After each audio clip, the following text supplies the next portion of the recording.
Bismillahirrahmanirrahim. Elhamdülillah ve salatu ve selamu ala Resulillah. Allahümme allimna ma yenfa'una ve enfa'na bima allamtana ve zidna ilman nafi'an. Hurmatly okuwçular, biz Muhtasarul Viqoya attуу kitepten sabagыбызды ulantуудабыз. Өткөн темабызда таравих намазын, ай, күн tutulganda окула турган намаздар тууралуу баяндап, Кудайым буйруса, андан кийинки темага жеттик. Аллах Таалам бардыгыбызга жаңы баштай турган темабызды толук түшүнүүгө мүмкүнчүлүк берсин. Жана ар бир уккан нерсебиз менен амал кылып, аларды башкаларга жеткирүүгө дагы Кудай Таалам насип этсин. Bismillahirrahmanirrahim. Man şara'a fi faradin fa uqimat in lam yasjud lirraka'atil ula aw sajada wa huwa fi gayri ruba'in qata'a waqtada. Adattagындай бул сүйлөмдү биринчи сөзмө-сөз которуп алып, андан кийин бул сүйлөмдүн ичиндеги маселелерди чечмелөөгө киришели. Эгерде бир киши фарз намазды баштаганда, ал фарз намазга икомат айтылса, карайбыз. Эгерде биринчи рекетке сажда кыла элек болсо, же 4 рекеттик намаздын башкасында бир рекетке сажда кылган болсо, намазын токтотуп имамга уйуйт, имамга жүктөйт. Бул сүйлөмдө бир канча маселе камтылган. Биринчи маселе учурдагы фарз намазды баштаса деп айтты. Мына ошондуктан эгерде каза намазды баштаган болсо, намазын токтотпойт. Каза намазды баштаган болсоңуз, намазыңызды токтотпой акырына чыгарасыз. Ал эми эгерде нафыл намазды баштап алган болсоңуз, толуктап 2 рекетти, андан кийин имамга жүктөйсүз. Эгерде пешин, мисалга, эгерде пешин жана жума намазын сүннөтүн баштаган болсоңуз, анда эмне кылыш керек? Мисалга, пешиндин 4 рекет алдыңкы сүннөтүнү баштадыңыз, жамаат келди да намаз башталып кетти. Же сүннөттү баштадыңыз, имам хутбага чыкты дейли. Эмне кылышыңыз керек? Бул тууралуу 2 риваят бар. Биринчи 4 рекетти толук окуйт. Экинчиси 2 рекет менен бүтүрөт. Биринчи пикирди китептерде туура деп айтылган. Бирок Фатху Бабил Инаяда жана башка китептерде 2 рекетте токтотуу туура деп дагы айтылган жери бар. Кыскасы 2 пикир айтылган. Биринчи пикир эмне экен? Пешиндин эгерде сүннөтүн баштап алган болсоңуз 2 рекетте токтотуп туруп, анан не кыласыз? Имамга уйуйсуз. Экинчи пикир келет экен, 4 рекетти толук окуп, андан кийин имамга уйуйт деген дагы пикир келген экен. Бул жерде карасаңыздар, жокоруда сүйлөмдө уқимат деди, икомат айтылса деди. Икомат деп билесиздер, азанчы эмнени айтат? Аллаху акбар, Аллаху акбар деп комат дегенде айтууну эмне кылат? Кады комат салатууну икомат деп коет. Көп адамдар ушул жерде ушул икоматты дана мына ушул азанчынын икомат айтуусу деп түшүнөт. Бирок ал туура эмес. Бул жердеги икоматтан максат такбир тахрима. Такбир тахрима. Siz айталы пешин намазыны баштадыңыз, адамдар келип ошол пешин намазы үчүн бир адамды имамдыкка өткөрүп Аллаху акбар деп баштаса, сиз намазыңызды эмне кылат экенсиз? Токтотосуз да имамга уйуйсуз. Ошондон икоматтан максат эмне экен? Такбир тахрима. Мына ошондуктан эгерде сиз фарз намазды баштаган кезде азанчы икомат айтса, анда 2 рекет кылып толукташыңыз керек. 2 рекет кылып окуп, анан намазыңызды токтотуп, анан имамга уйуйсуз. Эгерде азанчы икомат айткан болсо, бирок такбир тахрима айткан болсо, эрежени сакташыңыз керек болот. Эреже төмөндө дагы түшүндүрөбүз. Үчүнчү маселе, мына ушул эреже аз ушул, караңыздар. Үчүнчү маселе, эгерде биринчи рекетке сажда кыла элек болсоңуз, ал 4 рекеттик намазбы, 2 рекеттик намазбы, 3 рекеттик намазбы айырмасы жок. 1 рекетке сажда кыла элек болсоңуз, дароо ошол жерде токтотосуз да имамга уюп кете бересиз. Экинчи маселе, эгерде 2 же 3 рекеттик намазда биринчи рекетке сажда кылган болсоңуз, анда намазды токтотуп уюй бересиз. Ошондой эле эгерде экинчи рекетти да токтотосуз, эгерде экинчи рекетке сажда кыла элек болсоңуз, экинчи рекетке турдуңуз, бирок сажда кыла элексиз, токтотосуз. Ал эми эгерде сажда кылган болсоңуз, анда эмне кыласыз? Биротоло намазды бүтүрүп, анан нафыл ниети менен имамга жүктөйсүз. Нафыл ниети менен. Бирок баамдат намазында уюганга болбойт, себеби баамдат намазынын 2 рекетини окуп алганыңыздан кийин нафыл намаз окуу эмнеде? Макрух болот. Ошон үчүн баамдатка бул нерсенин неси жок, тиешеси жок, макрух болуп калат. 5-чи маселе токтотуунун эрежеси. Кантип намазды токтотушубуз керек? Мисалга, мына мен пешин намазынын учурдагы намазды баштадым, жамаат келип Аллаху акбар деп такбир тахрим айтып, жамаат башталды. Мен бер жактагы намазымды кантип токтошум керек?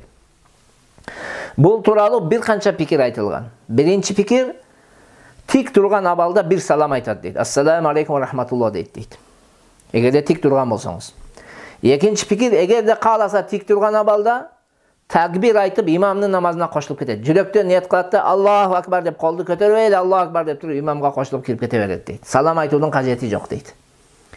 Үчүнчү пикир келет. Тик турган абалда 2 салам айтат дейт. Ассаламу алейкум ва рахматуллах, ассаламу алейкум ва рахматуллах деп туруп намазыңызды бүтүрүп, андан кийин имамга кошулат дейт.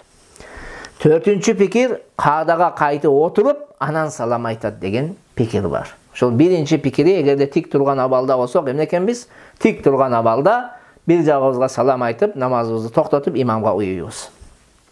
Кайра эскерте кетейин. Мен бүгүн фарз намазды баштадым, пешин намазды. Эгерде ошол пешин намазына бир топ адам кирип келип, такбири тахриманы айтып, бир адамды имам коюп такбир намазды баштаса, мен эмне кылышым керек экен?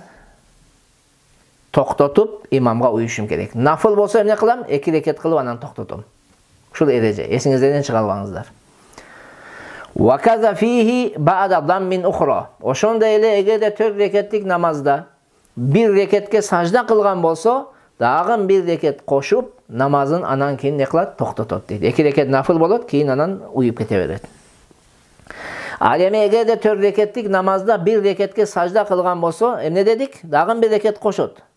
Кошуп, анан не кылат? 2 рекетте салам берет дедик. Мына ушул бир рекетти кошуу важип. Важип.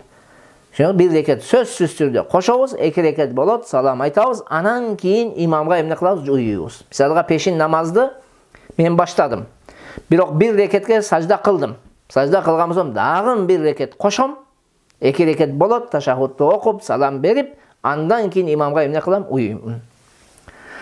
Ва ин салла саласан минху ютиммуху. Эгерде 4 рекеттик намаздын 3 рекетин окуган болсо, анда акырына чыгарат дейт. 4 рекет кылып, андан кийин уюу мүмкүн убакыт болсо, нафыл намаз уюу мүмкүн убакыт болсо, нафыл кылып уюйт. Азыр төмөндө келет ал тууралуу. Кыскасы, эгерде 4 рекеттик намаздын 3 рекетин окуган болсо, анда эмне кылат экен? Намазды бир отоло 4 рекет кылып бүтүрөт. Мына ушул бүтүрүү анын мойнуга важип, милдет. Ал эми эгерде 3-чү рекетке сажда кыла элек болсо, анда эмне кылат? Токтотот. Ошол 2 рекетти отуруп алып, ташаххудун окуп, саламды берип чыгат, 2 рекети нафыл болот, анан эмне кылат? Имамга уюйт. Сумма яктади мутанаффилан илля фил асри. Эми окуп алдыбы, 4 рекетти окуп бүтүрдүбү, андан кийин асыр намазынан башка намаздарда нафыл ниети менен имамга уюйт дейт. Пешин менен эмнеде? Куптан намаздарында. Бул сүйлөм түшүнүктүү эле. Кыскасы, намазды токтотуу 4 түр болот. Эсиңизден чыгарбаңыздар. Намазды токтотуу 4 түр болот. Биринчи, намазды токтотуу арам. Бул үзүрсүз токтотуу. Сиз намазды баштап алдыңыз, эч бир себеби жок эле, без причина, эч бир жүйөлүү себеп жок, сиз намазды токтотсоңуз, намаз не экен? Токтотуу харам болот. Экинчиси, намазды токтотуу мубах болот. Мисалыга, байлыгыңыздын жок болуп кетүүнүн коркунучу бар. Бирөө алып кетип калышы мүмкүн, уурдап кетиши мүмкүн. Ошондой мезгилде намазды токтотуу не экен? Мубах, рухсат. Үчүнчү, токтотуу мустахаб болот. Ал кайсы? Толуктоо үчүн токтотуу. Жанагындай мисалда, мен фарзды баштадым, жамаат келип калып, ошол намазды баштаса, мен токтотуп, имамга уюсам, не болот? Дагы толугураак болот. Жамааттын сообун дагы алам. Мына ошондой мезгилде токтотуу мустахаб болот. Төртүнчүсү, важип токтотуу. Ал жанды сактап калуу үчүн. Мисалга bir adamın canını saktap kalуу үчүн да. Мисалга бирөө сууга чөгүп кетип атат. Же өрт чыгып бирөө күйүп калышын коркунучу бар. Мына ошондой мезгилдерде намазыңызды токтотуп, тигинин жанını сактап калуу эмне болот? Бул милдет болот адам мойнуна. Эгерде фарз намазды окуп жаткан кезде баланы мисалга ата-энеси чакырса, эмне кылат? Жооп бербейт. Түшүңүздөрбү? Мисалга мен фарз намазды окуп жатам. Ата-энем мени чакыра турган болсо, мен ага жообуна не кылбайм, жооп бербейм, намазымды бүтүрөм. Бирок эгерде жардам сурап чакырышса, истигаса, кандайдыр бир зыянга учурап атып чакырган болсо, анда эмне кылам? Анда жооп берип барышым керек болот. Намазды токтотуп. Ал эми нафыл намазды окуп жаткан кезимде мени ата-энем чакыра турган болсо, анда бөлүп карайбыз. Эгерде ата-энем мен намаз окуп жаткандыгымды, нафыл намаз окуп жаткан билип туруп чакырган болсо, анда жооп бербейм. Жооп бербейм, намазымды бүтүрүп анан барам. Ал эми эгерде алар билбейт мен намаз окуп жаткандыгымды, анан мени чакыра турган болсо, анда мен жооп берем да. Не кылам? Намазды токтотуп, барып ата-энемдин кандайдыр бир айта турган сөздөрү болсо, аны угуп, эмне кылам? Андан кийин нафыл намазымды келип кайра казасын окуп коём. وَكُرِهَ خُرُوجُ مَنْ لَمْ يُصَلِّ مِنْ مَسْجِدٍ أُذِّنَ فِيهِ. Намаз окуй элек кишинин азан айтылган мечиттен чыгып кетүүсү макрух болот. Пайгамбарыбыз саллаллаху алейхи ва салламдын хадисинде минтип келген. Азан айтылгандан кийин мечиттен эки киши гана чыгат дейт. Бири эки жүздүү дейт, мунафык. Бири мунафык чыгат дейт. Экинчиси кажеттүү адам дейт, кажети үчүн чыгып кайра кайтып келет дейт. Болду, башка адам чыкпайт дейт. Мына ушул хадистин негизинде аалымдарыбыз азан айтылган мечиттен чыгып кетүүнү эмне дейт? Макрух тахрими болот дейт. Азан айткан кезде сиз мечиттин ичиндесизби, же азан айткандан кийин кирдиңизби, айырмасы жок бул маселеде. Кысасы, азан айткыча киргенсизби, азан айткандан кийин киргенсизби, намаз окубай чыгып кетүүңүз эмне болот экен? Макрух тахримия болот. Дуррул Мухтарда намаз вакты киргенден кийин намаз окубай мечиттен чыгып кетүүнү макрух тахрими деген. Сиз мечитте турасыз, азан айтыла элек, бирок намаз вакты кирди, ошондо сиз чыгып кетүүңүз макрух тахрими болот дейт. Ошондой эле мечиттин ичинде намаз окубай отуруп алуу да эле макрух. Чыгуу макрух экен деп чыкпайын, коюшунда тура берейин десеңиз да эле макрух болот. Сиз жамаат менен чогуу намаз окуй элек болсоңуз эмне кылышыңыз керек? Имам менен чогуу жамаат менен окушуңуз керек. Ла ли муқимин жамаатин ухра. Башка жамаатты тургузуучу кишиге азан айтылган мечиттен чыгып кетүү макрух эмес дейт. Башка жамааттын түптөөчүсү болгон кишиге чыгып кетүү макрух эмес. Мисалга имам же азанчы эгерде мечиттерине барышпаса, жамааттары тарап кетет да. Шундай булар ушул кишилердин менен эле жамаат эмне болот? Чогулат. Ошондой адамдар болсо, алар чыгып кетүүлөрү эмне эмес экен? Макрух эмес. Эми аталган кишилерден башка кишилерге дагы азан айтылган мечиттен чыгып кетүү макрух эмес. Мисалга өзүмдүн мечитимде намаз окуйм деген кишиге. Өздөрүнүн мечити бар, бирок бул башка бир мечитте турат. Ошол киши чыгып кетсе эмне экен? Өзүнүн мечитинде бар окуйм деп, күнөө эмес, макрух эмес. Бирок шарты эмне? Эгерде өзүнүн мечитинде намаз окуй элек болсо, бирок эгерде окуп коюшкан болсо, анан мен өзүм мечитимде барып окуйм десе, анда чыгуу макрух болот. Бирок дагы эле кайра айтабыз, өзүм мечитимде чыгып окуйм деп чыкса, мүмкүн, бирок чыкпай, ошол азан айтылган мечитте окугандыгы дагы жакшы болот. Экинчи маселе, дагы кимге рухсат десе, устазынын сабагын угуу үчүн анын ошол устазынын сабагынын мечитине баруу, азан айтылгандан кийин, же үгүт насаат угуу үчүн мечиттен чыгып кетсе, жанагы немеге, башка мечитке барса, баян бар деп, анда дагы макрух эмес. Ошондой эле кайра ишимди бүтүрүп, кайра жамаатка жетип калам деп, бир кажети үчүн чыгып кеткен болсо дагы, ал кишиге дагы не эмес? Макрух эмес. Барат, кажетин бүтүрөт, кайра келип жамаатка эмне кылат? Уюйт. Кош. Жанагы аталган кишилерибизге устазынын мечитине барат сабакка, же баян уккалы барат башка мечитке, буларга эки сооп болот. Тескерисинче 2 сооп болот. Неге? Бири барат тиги мечитте жамаат менен окуйт, экинчиси баян угат, сабак алат. Дагы канча маанавияты көтөрүлүп анан келет. Вала лиман салла ад-духра вал ишаа илля индал иқамати. Пешин жана куптан намазын окуган кишиге азан айтылган мечиттен чыгып кетүү макрух эмес. Бирок иқамат айткан кезде чыгуу макрух болот. Бул маселени дагы 2 бөлүп караш керек. Биринчи, эгерде аталган 2 намазды окуган болсо мечиттен чыгуусу макрух эмес. Бул бир тема.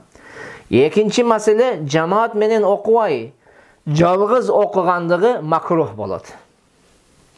Караңыз, кээ бир адамдар бар, атайын мечитке барат да алдын ала окуп алат, жамаат менен окубай. Ооба, бул киши алдын окугандыгы үчүн мечиттен чыгып кетсе макрух эмес.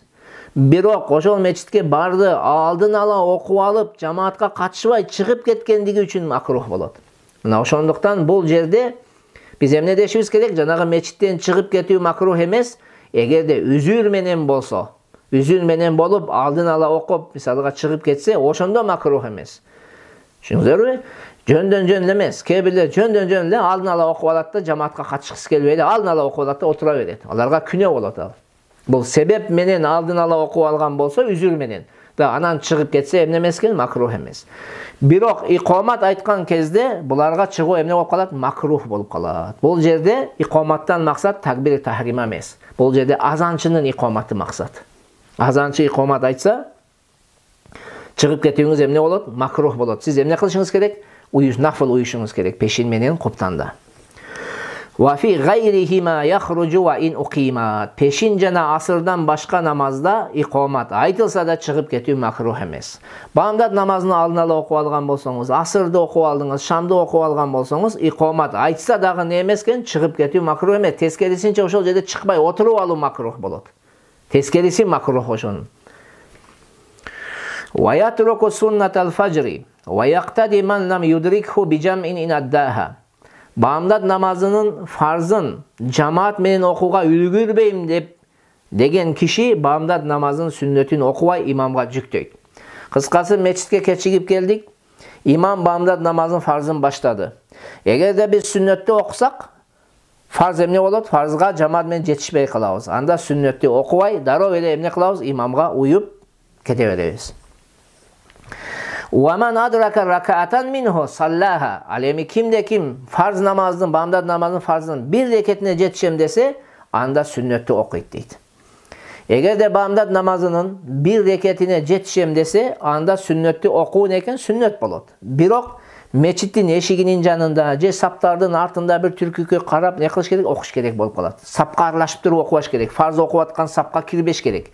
Бери туруп окуш керек. Эгер сапка туруп алып окуса макрух болот. Эми бул карасаңыз бир рекетке жетишем десе деди. Кээ бир китептерде келет, эгерде ташахудка жетсечи, эмне болот? Рекетке жетпейт, бирок салам бергиче үлгүрөм десечи. Десе, анда бул тууралуу 2 пикир бар. Кээ бир алымдар сүннөт окубайт дейт, кээ бирлер айтат сүннөттү окуйт дейт. Ошол экинчи пикир не болот? Зохири риваят болот. Сүннөттү окубайт да имамга эмне кылат? Уюйт. Вала яқдиха илля табаан ли фарзихи. Бамдат намазынын сүннөтүн фарзына ээрчитип гана казасы окулат. Бул сүйлөмдө дагы бир канча маселени баяндаш керек. Биринчи маселе, эгерде бамдат намазынын сүннөтү фарзы менен бирге каза болгон болсо, чак түшкө чейин казасын окуу талашсыз мүмкүн. Чак түшкө чейин. Ал эми пешиндин убакты киргенден кийин ал тууралуу 2 көз караш бар. Пешин убактыгы кирдиби? Бамдаттын фарзы менен сүннөтү каза болуп туруп, экөө теңини окубадык, пешин убакты кирип кетти.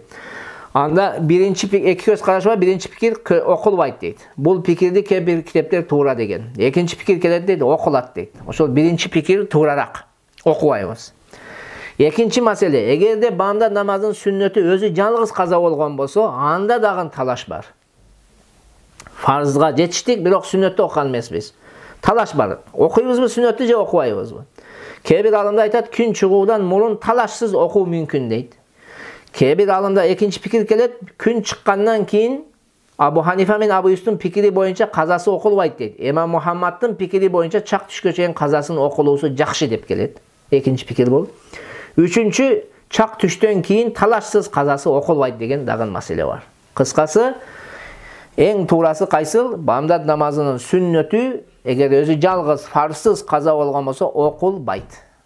Бул маселе ушундай, фатва ушуга берилген.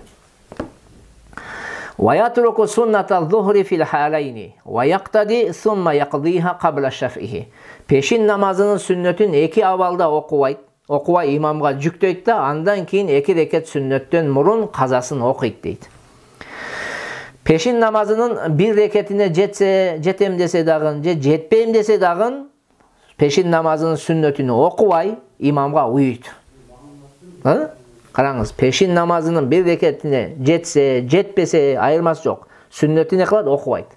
Andan keyin bирок кайсыл убакытта окулушу керек жөнүндө алымдарыбыздын ортосунда эмне бар экен? Кайчы пикири бар, эки көз караш бар. Кээ бир алымдарыбыз айтат, эки рекеттен мурун окуйт дейт. Фарзды имам менен окуп бүттү, биринчи төрттү окуйт, анан экини окуйт дейт. Кээ бир китепте ушуга фатва берген. А кээ бир китептерибизде тескерисинче, биринчи экини окуйт, анан төрттү окуйт дейт. Бул пикирге дагы кээ бир алымдарыбыз эмне кылган? Фатва берген. Ошон үчүн бул маселеде талашпашыбыз керек. Бири төрт окуп анан экини окуйбу, бири экини окуп анан төрт окуйбу, айырмасы жок. Бирок биздин элде калыптанганы кайсыл? Биринчи төрт, анан эки окулат. Себеби китебибизде келген Мухтасар Викоянын немеси пикири биздин элде өтө кенен тараган пикирлерден. Бул пешин намазынын сүннөтү. Ал эми жума намазынын сүннөтү кандай болот десе, жума намазынын сүннөтү жөнүндө дагы талаш бар. Жума намазга келдик, имам хутбага чыккан экен, сүннөттү окубадык. Эми эмне кылабыз жуманы окугандан кийин? Кээ бир алымдарыбыз айтат, пешин намазга салыштырмалуу анын казасы окулат дейт. Биринчи 4 рекет, анан кийинки 4 рекет, ушундай кылып кыскасы окуйбуз дейт. Бирок кээ бир алымдарыбыз айтат, жок, окулбайт дейт. Пешин намазына салыштырбайбыз жума намазды дейт.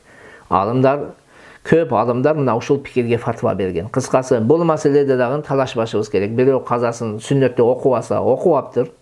Бул пикирге амал кылыптыр. Бирөө окуган болсо окуптур. Пешинге салыштырмалуу деген пикирге амал кылыптыр. Мындай маселеде талашуудун кажети жок. Ва гайрухума ла юқда аслан.